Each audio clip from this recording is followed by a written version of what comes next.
Okay, hello, welcome everybody to our Amherst community chat for Tuesday. Thank you for joining us. My name is Brianna Sunred, Communications Manager for the town. We'll be holding these short live chats like this on Tuesdays and Thursdays at noon for the next couple of weeks. As a reminder, this webinar is being recorded, so please refrain from asking any personally identifying health questions. To ask a question today from the Zoom application, press the Q&A button, type your question into the box, or you may raise your hand through the Zoom application or by pressing *9 on your telephone. So today we have Town Manager Paul Bockelman, and joining us is Assistant Town Manager and Director of Conservation and Development, Dave Ziomek. Welcome to you both. Hi, Brianna. Hi, Brianna. Thanks for joining us. We do have some questions lined up today, and we invite our attendees to also chime in with some questions. But before we do that, just giving a chance for any updates. Paul? Sure. So there are two things that I want to update you on. One is the governor extended his order for essential businesses only being open, and that the stay-at-home advisory from May 4th until May 18th. And at the same time, he set up a reopening committee that includes 3 municipal officials among a lot of industry people and public health people. And they will sort of set the parameters for what it's going to take to reopen our businesses and our economy going down the road. They are taking this in sort of chunks of time. So the next chunk, this next chunk is from May 4th until May 18th. And before May 18th, the governor, I'm sure, will declare whether it's going to be extended again, or if that it will actually start, we'll be able to start opening on May 18th. The other thing that they did, the governor issued a requirement that if you cannot properly social distance outside, that you need to wear a face covering of some sort. And, you know, I always have mine. I got several because they're cloth masks that you can put on. You need to, you know, I've heard our health director, Julie Fetterman, talk about this a lot. You need to have multiples so that when you finish, you take them off without touching the cloth. You take them home, you wash them with soap and water or throw them in the laundry, and then they're good to go. So you need a few of them. And along those same lines, so and we're going to make sure help people get masks, so we can talk a little bit about that later as well. So thanks, Brianna, for hosting this. Thank you. Thanks for the update. Dave, do you have any updates from your realm? I see that you're in town hall right now. I am in town hall. I'm in the town room. Beautiful day here in Amherst. I think the only update, and we might get into it a little bit more with permitting, is, you know, folks should know that to the best of our abilities, we are moving forward on, you know, a variety of different permitting projects through conservation, the Zoning Board of Appeals, the Planning Board. So we're doing our very best. Staff is doing a terrific job working with those regulatory boards and committees to keep business moving through town and flowing through the process. So we can talk more about that in a few minutes, and if there are questions, happy to answer those. So Dave and I are both in town hall, and we're on different floors. You can sort of tell by the windows, but I haven't even seen him today yet, although he's been working. So we are keeping our social distance by floors actually today. We've been in multiple Zoom meetings today, but that's true. That's true. And I'm in the North Amherst satellite office of That's Town right. Hall. So, well, you mentioned permitting, and we did have a question come in asking, you know, is Town Hall open for me to apply for a building permit, or how do I get a building permit for the project I want to do?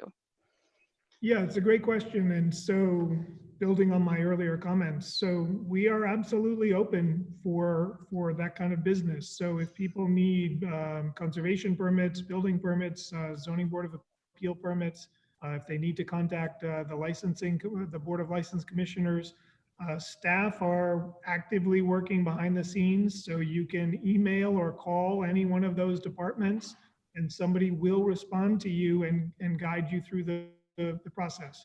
Our building, our permit administrator, Jennifer Mullen, is in the building for kind of staggered shifts, but she will respond to emails and voicemails as well. So please, I encourage people, if you have projects, whether you're working on a deck or a new building project in town, please, contact somebody on my staff and they will help you through the process. And of course, the boards and committees that oversee those permits and those processes are meeting remotely. And I'm sure that people have seen those advertised on the town website. So that would include the Zoning Board of Appeals, the Planning Board, the Concom, and the Historical Commission, for instance. In the contact information for our permit administrator and the various staff is on your web pages. Correct. Okay, great. So we have a question here about what's happening with Hickory Ridge. Is that going to be opened up to the public, or any updates on that project? Yeah, well, that's a great question, and I get it a lot. As people know who might be listening, we've been working on the Hickory Ridge project for a couple of years now. We, have had very productive conversations with the owners who are out of New Jersey, as has been reported and has gone through the town council process and many other processes in town. We do have an active purchase and sale agreement with Hickory Ridge. We have not set a closing date on Hickory Ridge yet. But we're hopeful on that it will proceed. The town is still doing its due diligence, looking at survey work, assessing buildings, looking at 21E, which is making sure that the property is clean, looking at the title. All of those things are happening now. And we hope to be able to close sometime in 2020 in this year. So we don't own it at this point, so we can't give permission to be out on the property. I know that the company that owns it has taken some more proactive steps to kind of safeguard their property, because there were a lot of people golfing on it earlier in the year, but I think they've blocked off the parking at this point. So again, we're hopeful, and really it's still private property at this point. So that's all up to the company, what they allow or don't allow on the property. It's a stunning piece of land and really important to the Fort River watershed, and so we're really hoping that we will move to closure on it. But Dave has been working this tirelessly for a long time, so we'll get there. I'm very hopeful for that. I'm going to take this quick chance to remind those who just joined us to please put your questions in the Q&A feature via Zoom. And we'd also love to hear from any of you who want to come in and ask your question live. You can raise your hand in the Zoom app or press *9 from your telephone. So next question is, what is the most recent updates for the planned playground at Kendrick Park? Happy to take this one if you want, Paul. Sure. So we have an interdepartmental team working on this. It's a great project. We're very supportive. We got a very large grant from the state, $400,000 grant to go with CPA dollars to build this playground, wonderful playground in the kind of in the central part of Kendrick Park. And so the team of DPW staff and planning staff and LSSE staff have been working for months, getting input from the public. They've held a number of public meetings. They've been gathering input online. In fact, I saw something on Facebook this morning where somebody from Amherst had put out, hey, here's another chance to give input to the plans. So those plans have been posted online, we're under a pretty strict timeline from the state to get that design done in the next about 30 to 45 days. So anybody who wants to give input, you can find that project on the town website and send in your comments. Nate Malloy in the planning department is kind of gathering those and providing them to our team, which includes the engineering staff from DPW and the recreation folks from LSSE. And that website for people who are interested is amherstma.gov/Kendrick Park 2020. And that's where all the updates and feedback tool can be found. Okay, we have another question regarding the rail trail. Rail trail seems jammed nowadays every time we try to use, and it seems tough to achieve social distancing. Can the town do something about it? Yeah, well, that's a great question, and I've certainly been out there. I know Paul walks a lot. I walk a lot and bike a lot, and both of us visit our trails throughout the week, and particularly with this nice weather. I was just out on the bike path, the Nordic Rail Trail, for 2.5 hours on Sunday, which was a very nice day. So first of all, the rail trail is a state facility. It's not a town facility, so we don't have legal jurisdiction over the rail trail. The parking areas are on state property, so we have a good working relationship with the Department of Conservation and Recreation, DCR. They're the state agency that oversees and manages those facilities, and we've had communication with them about their facilities here in the valley.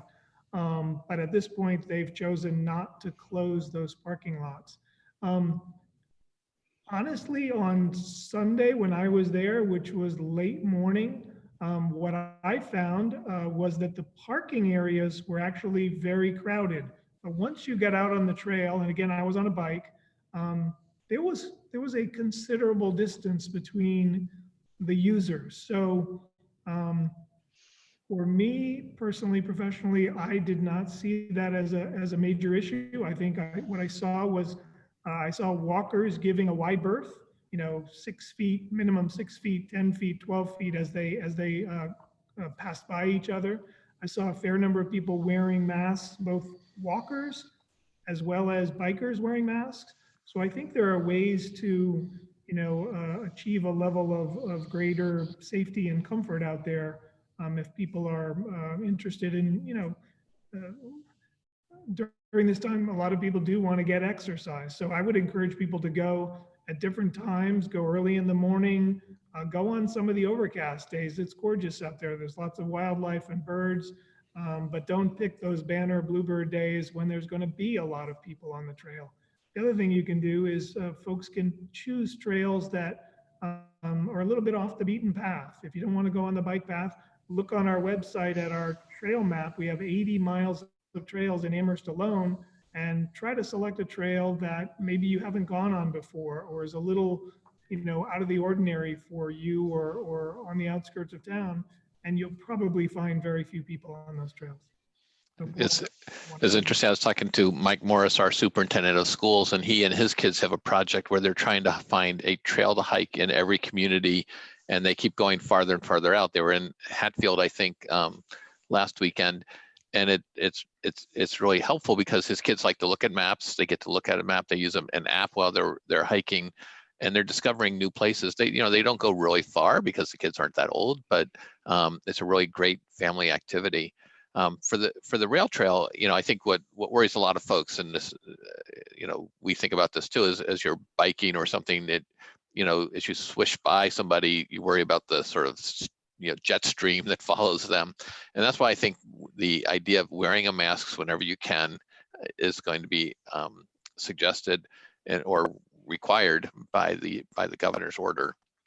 That being said, if you have an underlying medical condition and you can't wear a mask because of that, there is an exemption from the governor's order that says you don't have to wear a mask if you have an underlying medical condition. Yeah, and just to build on what Paul was talking about with trails, so that's a great example with Mike and his children. So it's a great opportunity to study maps, to look at maps, learn how to read maps.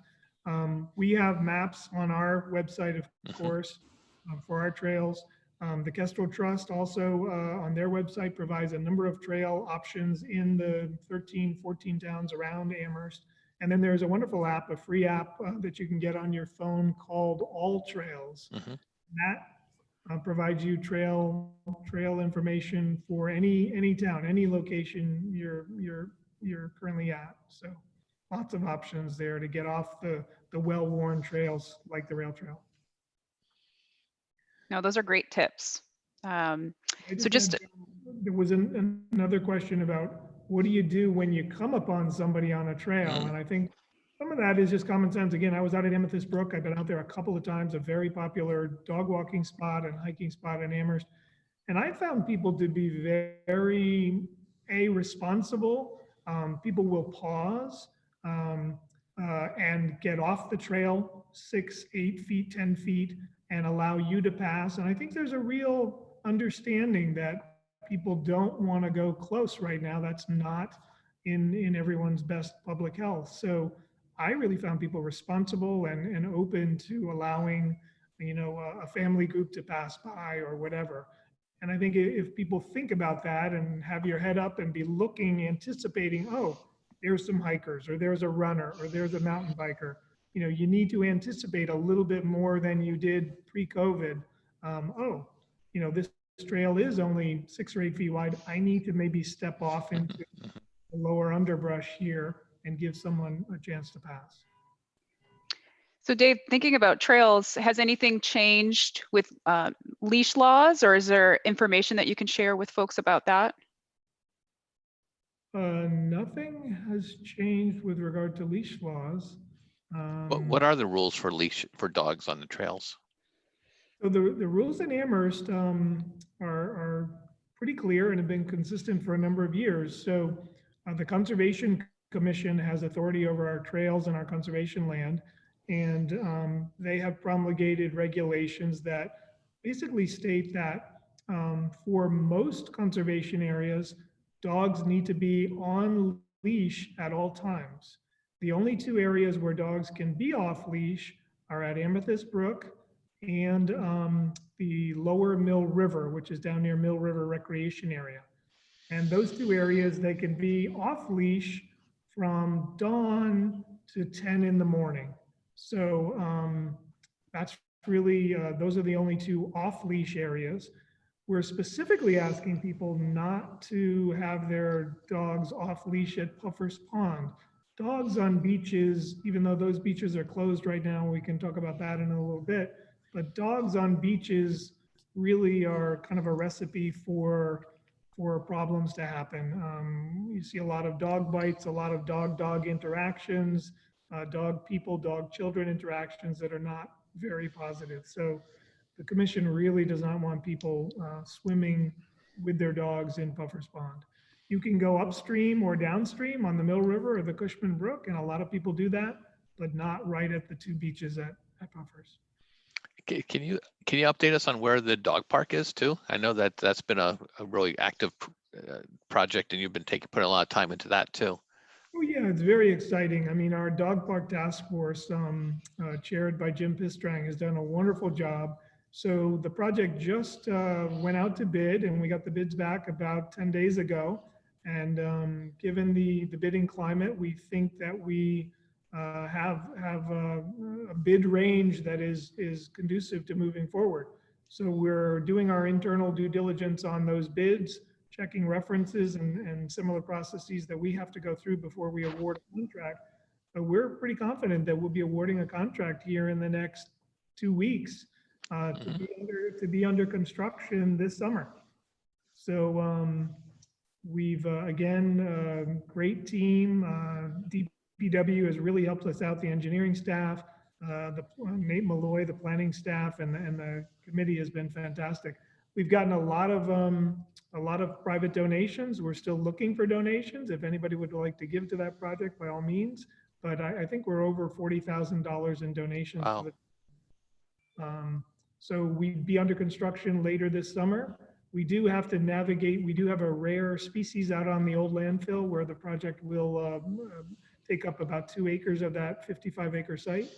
So we've got a rare species out there, which is called the grasshopper sparrow. So we'll have to do some inventory work to see if the grasshopper sparrow is there this summer. If it is, that just means we have to wait until after they finish breeding, and then we can construct the park. If there aren't any grasshopper sparrows, then we will commence construction probably in July. And it's about probably a 3-month process to complete it, with paved walkways, ADA walkways, shade structures, an entrance pavilion, parking for about 20 cars. So it's really exciting. The task force has been at this for about 2 years, I think. So, and many people on that task force have advocated for it for many, many years. How can people donate if they are interested in donating, Dave? Well, the town can accept gifts, and we do have a special account, a dog park gift account. And a number of people have made small, medium, and large, some quite large gifts to that account.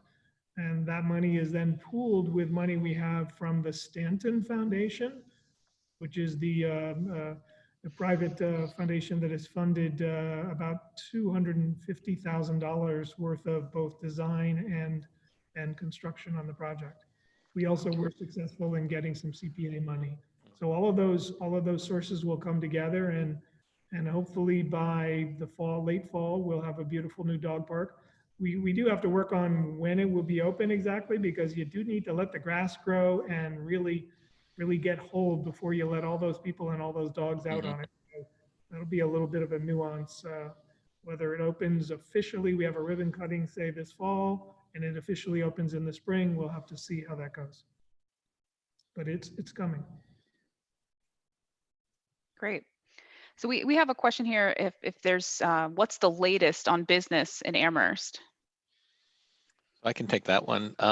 So last night, the executive directors from the Business Improvement District and the Chamber of Commerce presented to the town council a plan for the resilience of bringing resilience back to Amherst once we get through this crisis, and to address some of the needs for our local businesses to make sure that they can survive this COVID-19 pandemic. And so I would encourage people to look at their slides that they put together. If you want to watch the presentation that they made, they did an excellent job. One of the real points I wanted to bring about this, I didn't mention it last night, I should have. One of the things that's really a hallmark is that the two executive directors for the bid and the chamber are working very tightly together, and they've really unified the two sets of business communities. The Business Improvement District is a geographical area, basically constrained to the downtown, and the chamber is Amherst area wide. And they've really been working together as a team to recognize the importance of reviving business in the town of Amherst, thinking about the new ways that business might be conducted, looking at ways that we might have to introduce social distancing in our restaurants and things like that. So I really give a lot of credit to Claudia and Gabrielle for taking the lead on this, and they have boards who are very supportive of the work they've been doing. They're looking at parking issues, permitting issues. How do we position ourselves so when businesses start to look forward to reopening or relocating, that we're the community that they want to relocate to. And in that recording, if people do want to see the presentation, should be up online on Amherst Media's website or YouTube channel.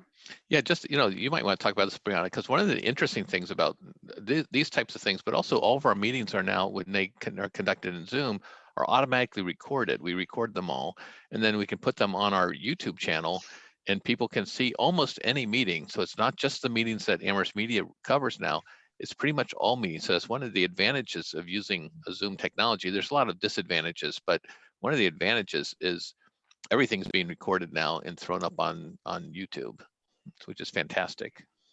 Yeah, we've seen a big increase in even the meetings that were traditionally broadcast or recorded.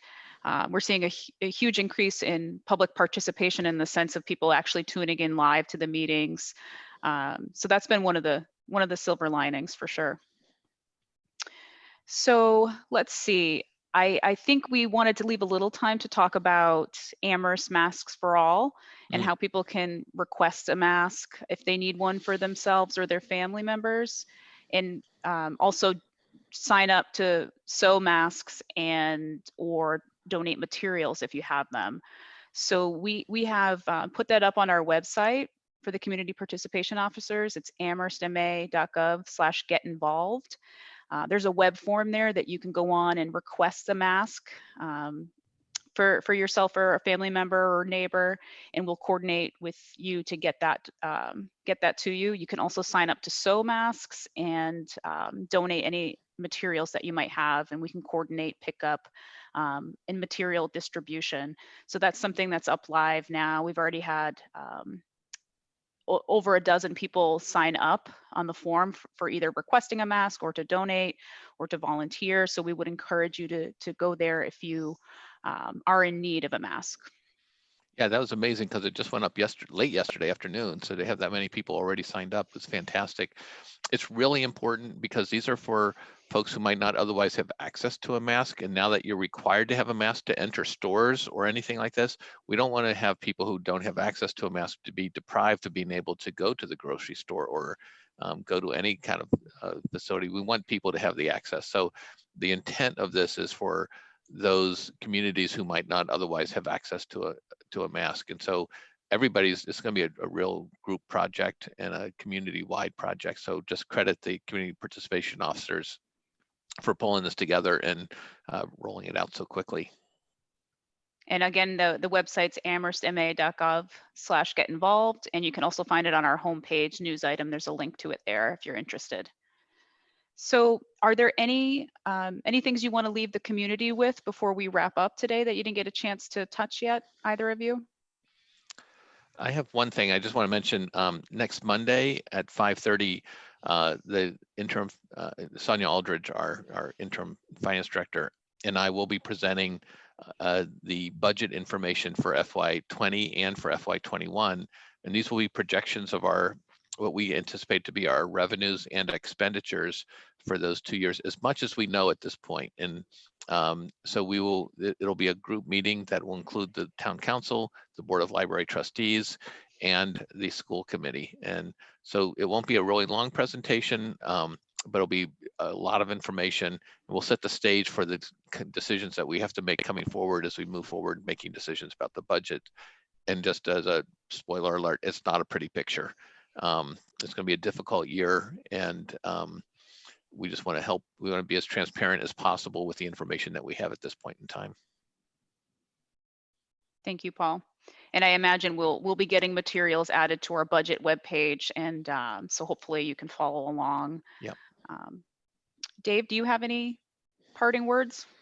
I think the only thing I'd say is something I touched on earlier, which is, town staff. I know Paul has said this before, but through all this, I've been just so impressed across the departments with the dedication, commitment of town staff. They want to be here. They want to serve the residents of Amherst. They want to work with their committees and boards, and they want to get government back up and going. We realize how important, government services are, government contracts are. We're trying to, as I said, we're trying to get contracts out for dog parks. We're trying to finish the golf park spray park. I've just been so impressed with the creativity and the, people are very emotionally attached to their work here in Amherst. And that's, you don't see that in every community. You don't see that in every job workplace, but Paul and I see it every day. People want to be here and they want to work. And so we will do everything we can to bring them back at a time and in a safe environment based on the guidelines from the governor and our health director and others. So I think people should know that people are here, they're working remotely, they want to serve the residents of Amherst. No, that's a very important reminder. Thank you for that. So I just want to reiterate too, if there's something you heard today that you want to follow up on and get more information, or you just have a question, you can always email us at info@amherstma.gov. You can reach the town manager's office at 413-259-3002. You'll either get Angela or Jen, two of the community participation officers. They've been there. One of them has been there every day to help. So don't be afraid to call us, and we'll be there to pick up the phone. So I want to say thank you to you both. Thank you, Dave, for joining us as our special guest. We will be meeting on Thursday at noon with Health Director Julie Fetterman. So same link, same phone number. We hope to see you. We hope to see you there, and we'll be putting this recording up on our COVID-19 playlist. So stay safe, stay healthy. Thank you, Brianna. Have a nice Bye, day. everybody.